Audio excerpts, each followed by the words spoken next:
We talk parenting, we talk children's health, and delighted to be joined now by Avi Kapur. I honestly do not know where to start with you, Avi. You've done courses from UC Berkeley's Haas School of Business. You've penned a book on personal finance aimed at teenagers, developed a finance app. You're a software developer. You've developed a financial literacy curriculum to help mentor younger students. Avi, how old are you?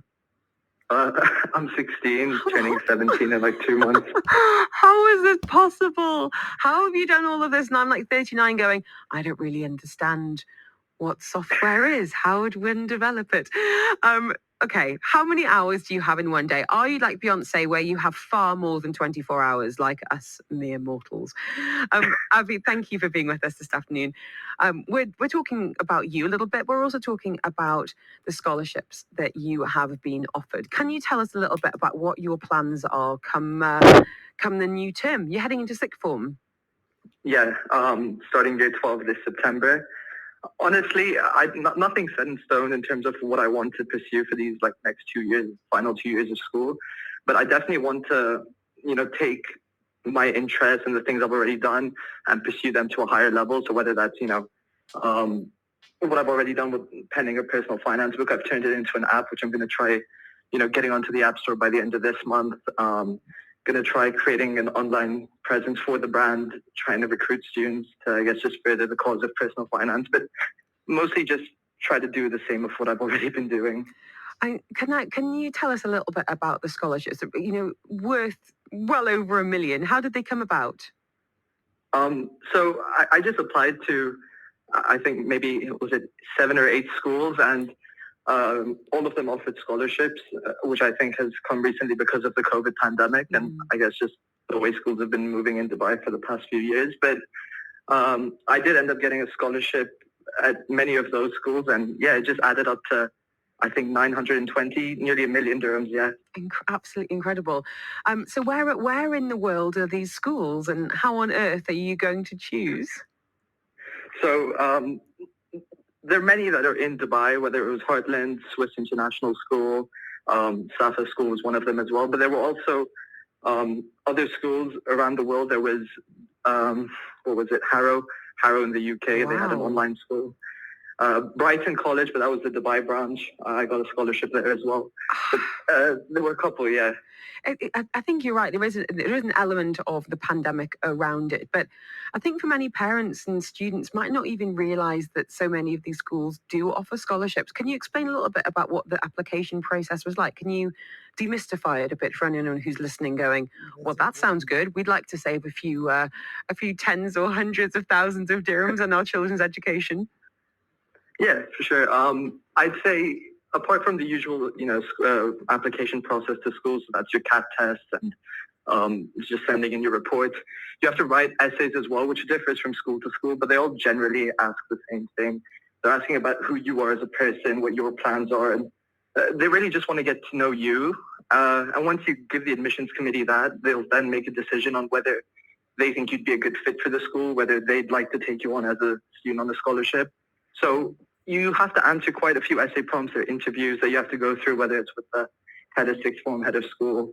And you have to take a test sometimes, an extra test. So, for example, I think for Harrow, I had to take A-level tests because they just wanted to see my aptitude in that, other than the usual CAT tests as well, yeah.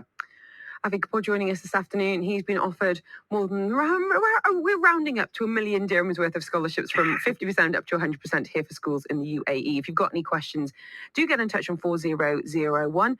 Up next, I want to know why focus on financial literacy for students, and how does Avi feel about those lazy teenager stereotypes when it sounds like he is anything but.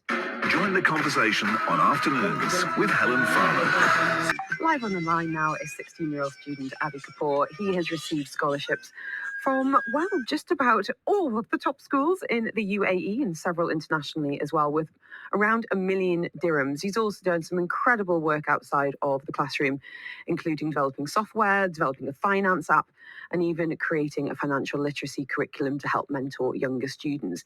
This seems to be a real passion area for you, Avi. Why do you decide to focus on financial literacy for students? What do you think has been missing in history?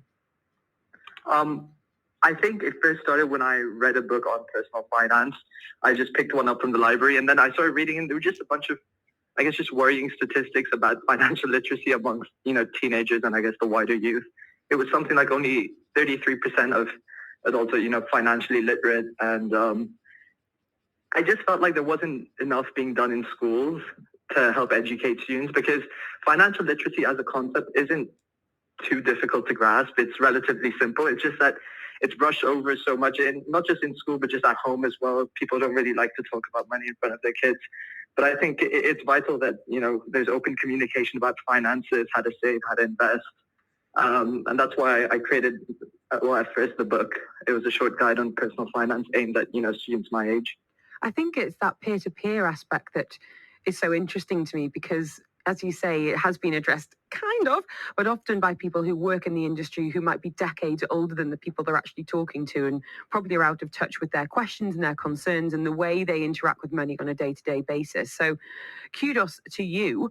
I've mentioned your many accolades and achievements so far, and I just wondered, we hear so much, and it's such a lazy stereotype about teenagers being lazy and ungrateful. And I just wondered, this clearly isn't your experience. How do you feel about that lazy trope? Well, to an extent, I think we're all lazy. There are days where even I just don't want to get out of bed. But I think teenagers are, at least, the teenagers I know, whether in school or just around the community, they seem very motivated, and it doesn't have to be academic. Mm-hmm. One of my best friends is a national football player, and even though school is still a priority for him, he doesn't really want to throw himself into academics, constantly. He has other passions, and I think every teenager is different, but everyone has a passion that they want to pursue, and I don't think anyone really is that lazy.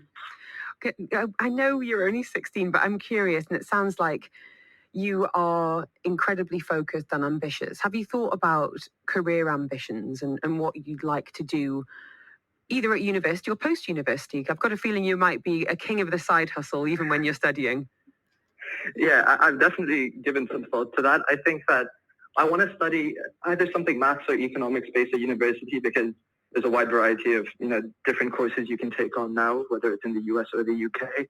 And after that, I think I'd want to go into a career, maybe in finance, maybe in software engineering. But eventually what I do want to do is start my own hedge fund aimed at supporting people of determination and just financially illiterate people in rural areas, because once they get the tools that they need, they can have a large impact on their local communities as well. I've been many people asking on 4001, and it's a brilliant question. Your parents, I mean, they must be incredibly proud, but what did they do to raise such a smart, engaged child? I'd say my parents, they've been relatively hands-on for most of my childhood, which I think has been key in, helping me develop as well, because what I've seen is a lot of parents try to get themselves over-involved in their child's life, but at the end of the day, your child is a different person to you, so by giving them their own space, obviously still be involved in what they're doing, but by giving them their own space to explore and develop their own interests, you really enable them to develop as their own person as well. And once you give them that space, they can go excel at the areas that they're interested in, rather than, what they think other people should be doing or what they should be doing. Abby, thank you so much for your time this afternoon. Really, really interesting to talk to you. All the very best with the new term ahead. And I've got a feeling we'll be chatting again. I want to hear more about your app, your book, and why you feel like this is such a hot topic, financial literacy for your generation. Avi Kapur, thank you so much for joining us. Thank you for having me. Really, really appreciate it. Avi Kapur there. He has his own LinkedIn page at 16. I still barely know how to use that website. If you know any inspirational students or young people in it, as we're talking academics today, but it could be sport, it could be charity, a passion that you think they should come on the show and talk about. We love your suggestions. We love hearing from people who are doing something incredible here in the UAE and beyond. So you can just message the show 4001. Myself and Zena always checking those out, and you can contact us through the website as well, DubaiI1038.com. Up next, the doctor